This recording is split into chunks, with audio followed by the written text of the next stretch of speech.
ოპოზიცია ევროკავშირის მიერ გამოქვეყნებულ ანგარიშს ეხმაურება. ხელისუფლების ოპონენტები აცხადებენ, რომ ილუზია თითქოს საქართველოს ევროკავშირში გაწევრიანების პროცესში ფორმალურად რჩება. ხელისუფლების ოპონენტები აღნიშნავენ, რომ ევროპული კეთილდღეობის დაბრუნების ერთადერთი გზა ხელისუფლების შეცვლა.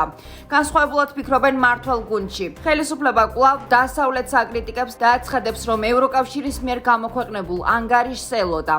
ევროკავშირის 2025 წლის გაფართოების ანგარიში ნათქვამია, რომ საქართველოს უნდა გააუქმოს საერთო სასამართლოების შესახებ კანონში ცვლილებები და მიიღოს კანონმდებლობა, რათა ის სრულად შეესაბამებოდეს ვენეციის კომისიის რეკომენდაციებს.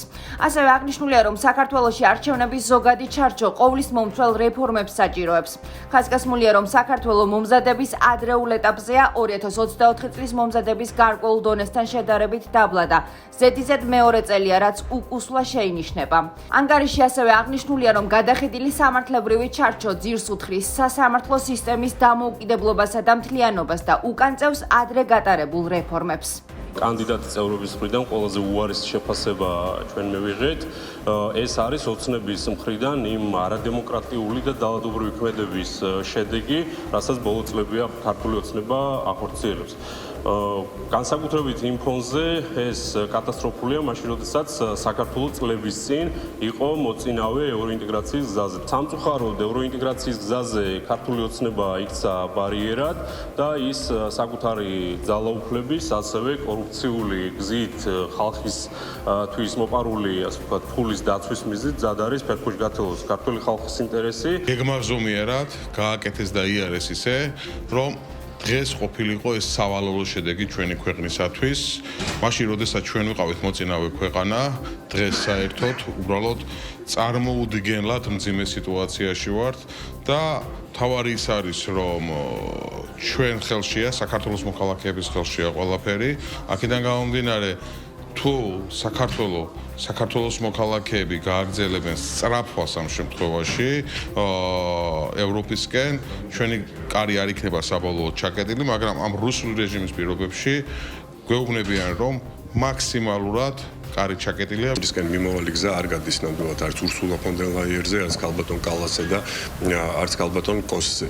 ეს არის ღირებულებები, რის გამო ჩვენ მივისწრაფით ევროკავშირისკენ და დღეს თუ ამ ევრობიუროკრატების ხელში, რომლებიც არიან პირდაპირ ხელდასმულები deep state-ის მიერ, ევროკავშირი დაცილებული ამ ღირებულებებს, ჩვენ იმედს ვიტოვებთ და გვჯერა, რომ 5 წელიწადში, როდესაც ოფიციალურად არის დაანონსებული ევროკავშირის გაფართოება 2030 წლისთვის, სიტუაცია იქნება უკვე რადიკალურად შეცვლილი და როგორც ამერიკის შეერთებულ შტატებში გაიმარჯვა საღმა აზრმა, ასევე გაიმარჯვებს ევროკავშირში. თქმა უნდა, ჩვენ ხელს ვერავინ ვერ შეგვიშლის იმისათვის, რომ 2030 წელს ვიყოთ ყველაზე მომზადებული ქვეყანა იმისთვის, რომ გავწევრიანდეთ ევროკავშირში.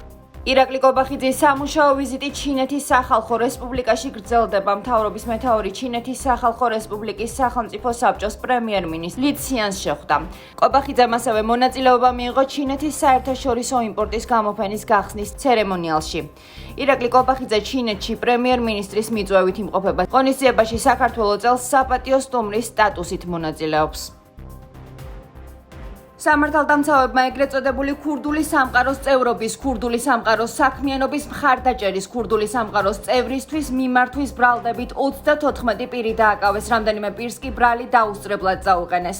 როგორც ჩინაგან საქმეთა სამინისტროში გამართულ ბრიფინგზე მინისტრის მოადგილემ ალექსანდრე დარახველიძემ განაცხადა, საპოლიციო ღონისძიების დროს ერთ-ერთმა პირმა ადგილზე მისულ სპეცდანიშნულების რაზმს ცეცხლი გაუხსნა, საპასუხო სროლისას მისი ლიკვიდაცია მოხდა. დარახველიძის განმარტებით საპოლიციო ღონისძიების ფარგლებში დაკავებულია დავით მიქაძის დაცვის უფროსი დავით ჩუბინიძე.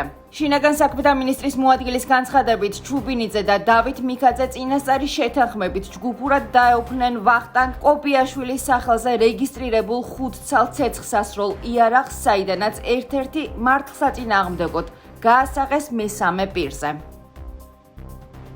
ღონისძიების მიმდინარეობის დროს ლაგოდეხის რაიონის სოფელ კაბალში ერთ-ერთმა დასაკავებელმა პირმა 1973 წელს დაბადებულმა მირზა ალიევმა, რომელზეც გაცემული იყო მოსამართლის განჩინება დაკავების შესახებ, ინტენსიური ცეცხლი გახსნა სპეციალური დანიშნულების რაზმის თანამშრომლების მისამართით. შედეგად გუნკედის არეში მძიმედ დაიჭრა ერთ-ერთი სპეცრაზმელი. პოლიციის საპასუხო ცეცხლის შედეგად მირზა ალიევი ადგილზე იქნა ლიკვიდირებული. საპოლიციო ღონისძიება ცენტრალური კრიმინალური პოლიციის, თბილისის, კახეთის, მცხეთა-მთიანეთისა და განსაკუთრებულ დავალებათა დეპარტამენტის თანამშრომლებმა მთელი ქვეყნის მასშტაბით ერთდროულად ჩაატარეს. დანაშაულები 15 წლამდე ვადით თავისუფლების აღკვეთას ითვალისწინებს. ჯგუფური ძალადობის ორგანიზებისა და მასში მონაწილეობის ბრალდებით მოქალაქე მანანა გიორგობიანი დააკავეს. ინფორმაციას შინაგან საქმეთა სამინისტრო ავრცელებს. უწყების ცნობით დანაშაული 9 წლამდე ვადით თავისუფლების აღკვეთას ითვალისწინებს.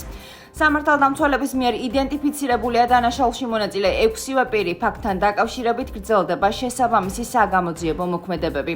დანაშაულის ჩამდენი სხვა პირების ადგილსამყოფელის დადგენისა და მათი სისხლის სამართლებრივი პასუხისგებაში მიცემის მიზნით. გამოძიება საქართველოს სისხლის სამართლის კოდექსის 225 და 126 მუხლებით მიმდინარეობს.